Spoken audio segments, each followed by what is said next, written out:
Hello everyone, welcome back to my another YouTube video. So in today's video, we will learn everything about saving function. Let's start.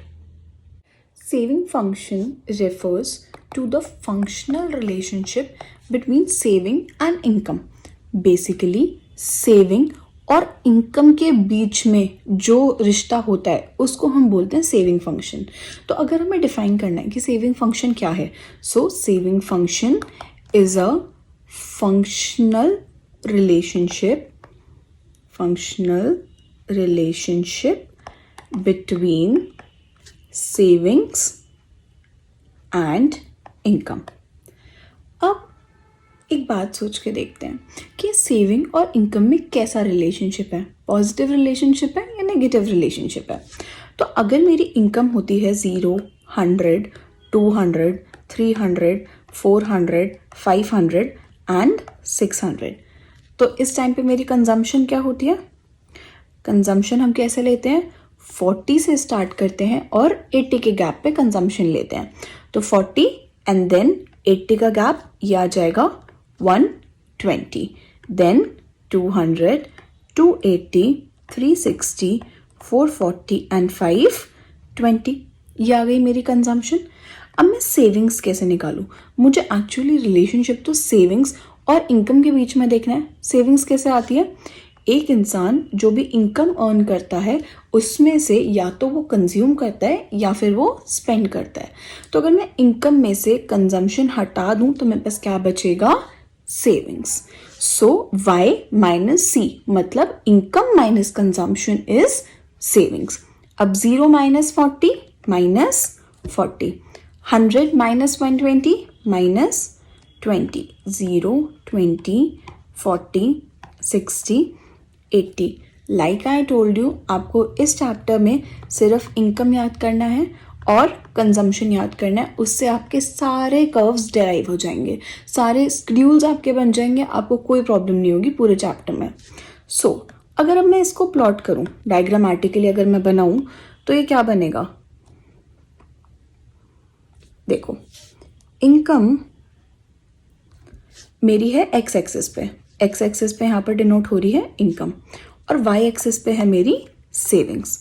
अब savings negative है, मतलब नीचे वाले quadrant से start होगी, minus Y यहाँ से start होगी. सो मेरा सेविंग्स कर्व कुछ इस तरीके का दिखेगा. यहाँ पर this is my savings curve जो -40 से स्टार्ट हो रहा है.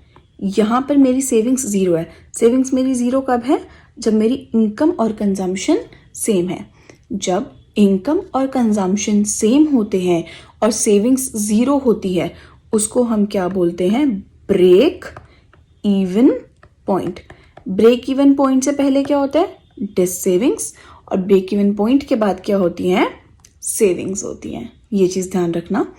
देन यहाँ पर जो ये वाला एरिया है, ये वाला एरिया मेरा क्या रिप्रेजेंट कर रहा है, डिस सेविंग्स.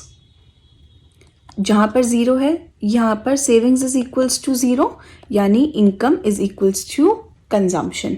ये हो गया मेरा ब्रेक इवन पॉइंट.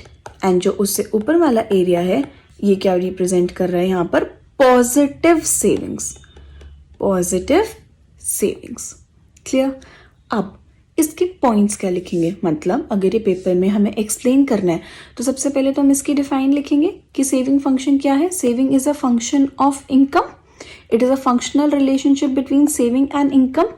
दूसरी चीज हम क्या ध्यान रखेंगे, इनके बीच में एक डायरेक्ट रिलेशनशिप होता है.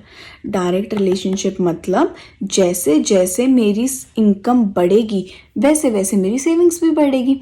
तो अगर मेरी इनकम, मान लेते हैं पॉकेट मनी से रिलेट करते हैं, अगर मेरी पहले पॉकेट मनी 500 थी तो उसमें से लेट्स से मैं 400 कंज्यूम कर लेती थी और 100 रुपीज़ मैं सेव करती थी. अब अगर मेरी पॉकेट मनी 1000 रुपीज़ हो जाती है तो क्या 1000 में भी मैं 100 रुपीज़ ही सेव करूँगी, ज़्यादा भी सेव कर सकती हूँ. तो लेट्स से मैं 250 रुपीज़ सेव करूँगी और बाकी का अमाउंट मैं स्पेंड करूँगी. सिमिलरली अगर मेरी पॉकेट मनी 1500 हो जाएगी तो मेरा जो सेविंग्स का अमाउंट है बढ़ेगा. तो हम एक पैटर्न हमेशा नोटिस करते हैं कि अगर मेरी इनकम बढ़ती है तो मेरी सेविंग्स भी बढ़ती है, इसलिए हम बोलते हैं इनके बीच में एक डायरेक्ट रिलेशनशिप होता है। देन हम उसका स्केड्यूल बना कर आएंगे, उसके बाद हम इसका ये डायग्राम बना कर आएंगे। एंड लास्टली एक्सप्लेनेशन, सिंपल, जितनी चीज़ें हमने ये पढ़ी है इसको सिर्फ और सिर्फ इंग्लिश में लिख के आना है, दैट्स इट, और आपकी एक्सप्लेनेशन कंप्लीट हो जाएगी। देखते हैं कैसे। अब इसके अंदर हम क्या करेंगे, देखो सबसे पहला पॉइंट हम लिखेंगे डिस सेविंग्स का, कि डिस सेविंग्स कब होती हैं, जब मेरी इनकम कम होती है कंजम्पशन से, उस पॉइंट पे मेरी डिस सेविंग्स होती है, वहाँ पे इंसान कुछ सेव नहीं कर रहा एंड यहाँ पर ये ऑटोनॉमस कंजम्पशन हो रही है। देन हम समझाएंगे ब्रेक इवन पॉइंट क्या होता है।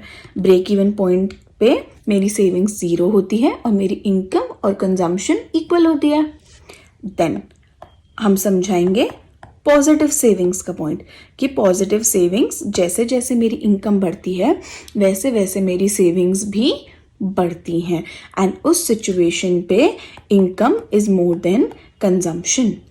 एंड लास्ट पॉइंट हम इसके अंदर समझाएंगे स्लोप। स्लोप क्या है सेविंग कर्व की, हमें दिख रहा है it is an upward sloping straight line, जो कि नेगेटिव से स्टार्ट हुई थी लेकिन उसके बाद वो स्ट्रेट ऐसे ऊपर जा रही है। सो अपवर्ड स्लोपिंग, ऊपर की तरफ जा रही है और एक स्ट्रेट लाइन है, कोई जिगजैग लाइन नहीं है, right. So this is all about saving functions. अगर पेपर में क्वेश्चन आएगा आप सबसे पहले डिफाइन लिख कर आओगे, देन आप बताओगे कि इनके बीच में पॉजिटिव रिलेशन है, मतलब इनकम और सेविंग्स के बीच में।